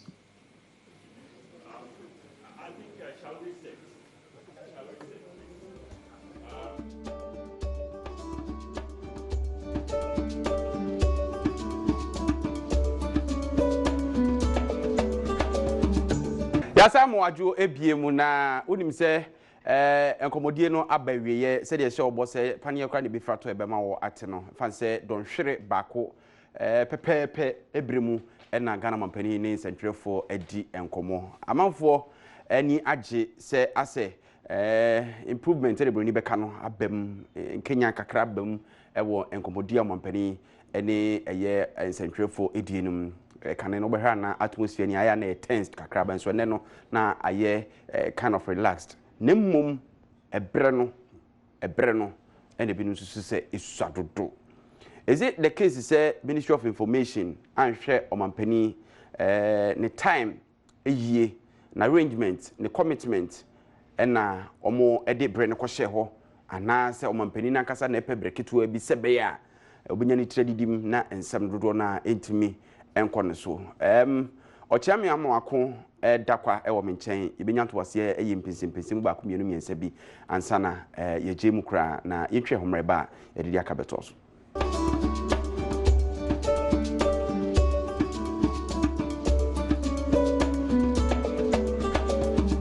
Ye ben ene dantam a na se wuhuye ewum na meka se ntusunya ba mu no eye dedi kan ebre no akwanya yɛde ma ɔmo sɛ ɔmo mfa mmisa nsɛm no de ne yɛhwɛ anim no yɛnya ne saa na ne ɛtɔ mienu na akufo do mampanyin akasa nso ebra wɔde yi nsɛm no ano no ɔma no yɛ tenten dodo sen ebra wɔde bɛma nsɛntwɛfo no ma nsɛntwɛfo no de bisa nsɛm no sɛ wohwɛ kane yɛ mampanyin a wɔnya ne baabi kɔ Professor John Vincent ne bre ene ne nsɛm nyi ano no a bia nipa bɛ enan enum ensia ebebisa ona asɛm no a na waka na wabɔ ne tɔfa ne ewrem bet ene de no nipa mienu miensa no maba ɔmo asɛm ne nso na twemu a te se ebra no reading the message no e de a kyerɛ ne ntia ma dodo a na nka ye hwɛ nim so metumi ebisa nsɛm no bebre ama ye no ye nya ne saa wo hwɛ ro pon kroma nsɛm ɔde betu dwa no a ɔno akyikyɛ mu kura se bia ka pomden a na ya hwɛ pomden ho nsɛm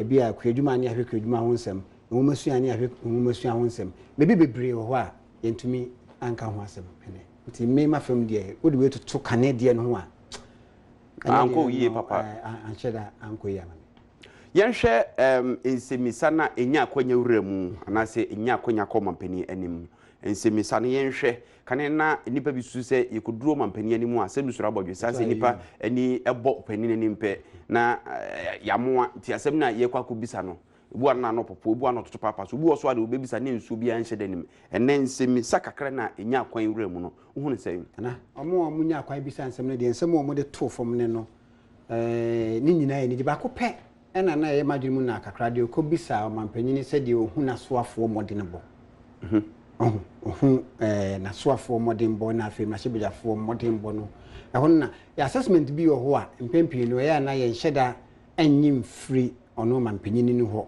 ɛwɔ bra wonya akwanya a wodi bisa nsɛm sei no hu sɛ yɛ wɔ nsane ɛwɔ hɔ nti sɛ ma akwanya sɛ ko bisa nsɛm ɛwɔ ɛbrɛ sei a ɛsɛ wode wo nsɛm wade kɔ no to nsane so na wohwɛ bi mu odu no na wode bia wo te wo kare hwɛ hu so bi ɛyɛ ade nya wo to ba no sɛ ni pass message bi ade we ni ya ɔyɛ no wo hunu ana wate yes so wo hwɛ nsɛm ni bi wɔ hɔ a ba kwa mani gye na abrante no ɔkɔfa nkrata bi a ɛkyɛ mpanyinfo bi ba yɛ sɛ nka ɔne ne ɔmampanyini bɛdi nkɔmɔ ɛfa health ho no ai wɔn ɛdi mpanyinfo kukudam bi ba abɛfa kwan bi so ne ɔmampanyini ahyia di nkɔmɔ aboa ɔman yɛ bɛsisi ayaresabea ɛwɔ amantam du helicopters nyinaa bɛm ambulances nyinaa bɛm ne kɔ wi aseɛ afoforɔ no ne yɛde wɔn ba yɛ a soafoɔ no ambɔ ɔmampanyini amaneɛ nana ɛnɛ hu ne yɛma bi sɛ yɛna soafoɔ no bebree wɔ hɔ a nsɛm bi wɔ yɛ sɛ ɔmo ma ɔmampanyini tia ɔmo ana information so ebi wɔ hɔ no a ɔmo te so emmoa memu hwɛ ne temadeɛ yɛ ba yɛ medical store asɛm wasi yɛ yɛna yɛ nim nhwɛmu ɔba abɔnten no dodoɔ no adwene akɔso ma yɛ nim po asɛ bi yɛhyɛ dan no sukɔ wɔ nhwɛmu yɛ mu no kakra ba ne me hu no sɛ ɛyɛ bo apayo gya hyeɛ poto ka sɛ me bɛka sɛ na asen aba yɛ papa no sɛ nhwɛmu ɔmo yɛ no Empokra na kwakodru Attorney General honma what prevents the minister from laying out the information mama mfo hu sampa ade no yeguso ye ho adwuma nye se bia ya to na jeje mu ano den bebi edunie yedu mpempenso ye se oman mu anu nti na ama ye ni abre a ye ko se right to information bill no wo mo nya ho adwuma ntem no ma hye bi de fi se de be ya se wo pri bibia won sa be kan eno no ye tietie musam no mu bia agege nie wo mu na hu no nti e ba ye a wo atena so yi ebi kwa na obi esi akire na wonim ensam no se ne siko dada nti ensam wo mu bisa ne mum de no krani me fa no ha mu bupan ya meka se be se eduoso 70% pass mark and say drop for na ya de yen hwe omampani so anu yie no na edru baby me gidi se over the years na manfo bi a prescribe ya na se o ma suggest se enkebetimi a se ye bisa asembia hu nkonko nya so mampani na obeye jack of all trade na se obeye se bia ekoso bia na onim se bi onye nyame na edru bia na so afo ne ade wo ne nchen no bibi ho na onimani a ontoto papa so ho obefere wo mo ene ya se kakra kakra introduce sa ade no a asem ne ba onim ho bibi na watobo wo fo se style no ne konfa so yi ne nsema no eno so wo ye ho assessment e ko sen we yo mampanyini ne nsentwafo nhiem nti ese se o yi ya no ose hwan omampanyini eya no onimu Dabi omampanyini ne nsentwafo nhiem ese se we edi adanse se oman ni tinu a wote no a we yi asoafo no ebre bi ye se osoafo bia ba ebebo amane wo ne dwuma wo ye ho no wo de ho amane bobrew mu se bi wo ho a eya na ne nyina na obenya de nanso nsem po bi wo ho mu bi se bisa ne bebre wo ho a eso mampanyu se pese ye ministers meet the presser yenye no sa ye ministers aswafo ene sentwerefo na ebehia no mampanyu be eso mampanyu and as executive meet the press ye pese ye hu se wo mampanyu no waboafo no a wo mo ene wo ye adwuma no wo mo ato nkra kane ko e kire wo na se de ye di bia aban na otwem kane no say sometimes any bua na nkofo nka nche no wo ko campaigner so no sometimes no ministers na na ko utimi gina oka we will do this oba so make sure say baby a oka ho asem bia no minister bia no e ma report it in a way no for say expose omampani say onye on top of the issues ana baby a fan baby on top of the issue typically like I dey by hospital dey by ya abranti be kan onim nti o person no be chere nti o say o when minister when odada no sa hu na no se bra be yiwa no o cha me ye home so ye twa ho ba ba de aka no e beto so e Adom TV so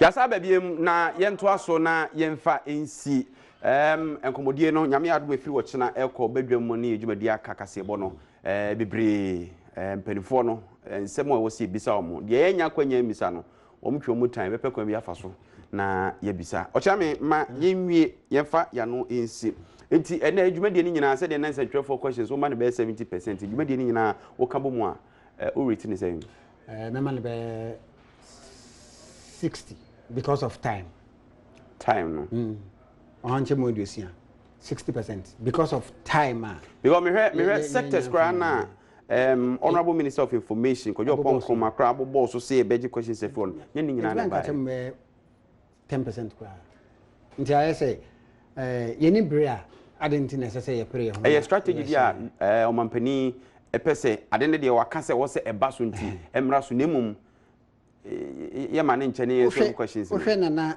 mfiti ase se de osika sae ene o hwe se de no osi eyi nsemo ano no a se ebre wo ho bebre manu a ene ka obisa ne den kra obeyi ano nanso menim ne enti a afi ko wi ase ko ye krokowa ketwa sa entumi amfa wi menim se free na de ko no bedwomfo bedosom Adom FM ebia so bedosom ekosi senso bedosom asempa enti de nam so nti a ama no other political parties ni so be kan ho asem say ne no mo hia say ese no yenya ne san sentwefo be bree ena so a nsem gu won potomantum no onkotokom de call ya nana make say wontimi emi san nsem no nti mem de 60% ana do ma all right ochame amwako dakwa assistant news editor edema Adom TV ena otese ode sansemi tudwa no na yebegina so na yede nkomo no asi yese ekwan na ewase den kra na epie aboboa no na one opo batane na da na okase me ba no mwie so awon show mretinti bia nti yeden yankomo no de